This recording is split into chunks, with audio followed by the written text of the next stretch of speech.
I now want to bring in the last person to talk to Sarah, the American teacher being held in Russia before her arrest.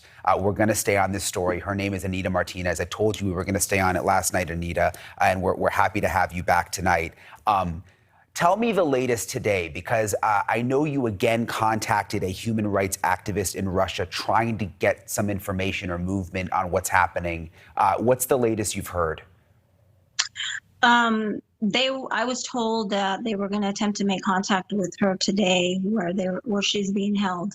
And to my knowledge, I believe that someone did make contact with her, but the information as to how her well-being and her circumstances and conditions right now have not been relayed back. So I don't know anything. I'm still waiting to hear from them as well. And if you turn on any other network right now or open the newspaper, it's all about Brittany Griner. She's been getting all of the attention. Obviously, she's famous and she's got, the world advocating for her. But I just don't get it. How has Sarah been forgotten? It's just so frustrating. Yeah, I don't know. A lot of it, like I said before, there's been a lot of setbacks. When I started calling the embassy, I didn't get in contact with anybody. I left messages. Nobody, to my knowledge, ever returned my calls.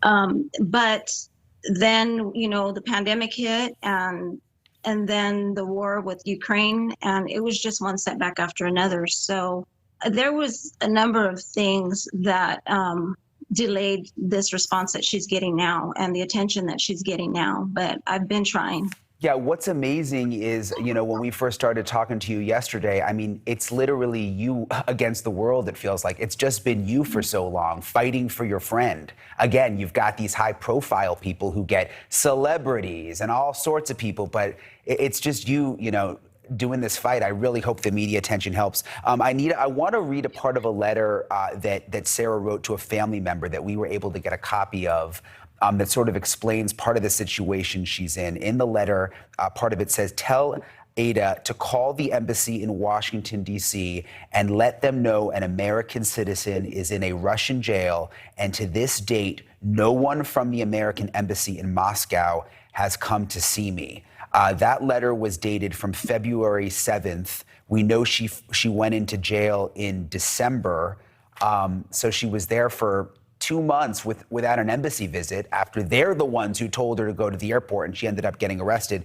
Do we know if the embassy's been able to get in to see her? To my knowledge, no.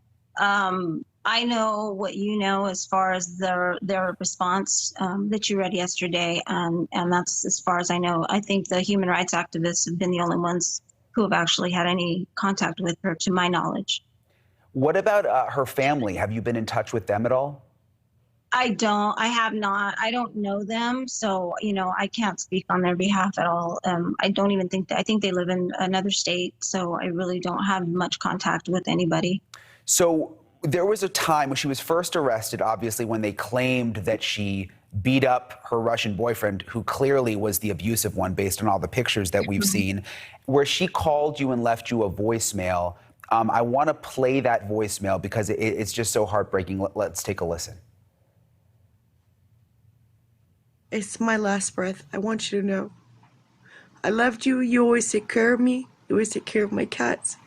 Now if I have to go away, I'm going to go to prison, in Russian prison, because a person beat me up really bad and I scratched him in his nose with a knife. And there is no way to protect yourself here because there's different rules. So if you don't ever hear from me again, I love you. You're my dear friend. I mean, it's so sad, Anita, because it's almost like she knew how this was going to play out. I'm sure she had her suspicions of what was going to happen. And I think that's why she was afraid when she was at the airport. I think deep down, she probably knew that, she might not get out. When you were talking to her around that time, did she seem scared? She was. What she said, I'm so close, and I'm afraid that I'm not going to get out. And again, I just go back to the fact that it was the embassy that escorted her to the airport and bought her the plane ticket. Do you think they just didn't know that this arrest might be possible?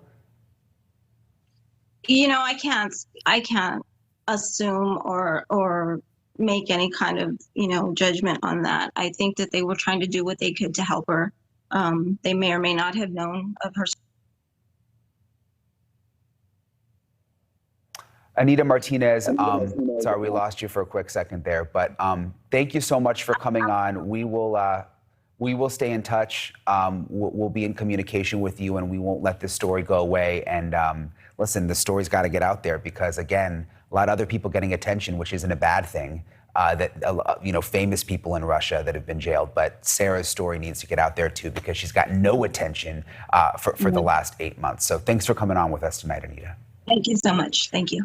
Okay. Thank you for watching. Go to newsnationnow.com to find NewsNation on your television provider. And don't forget to click the red subscribe button below to get more of NewsNation's fact-driven, unbiased coverage.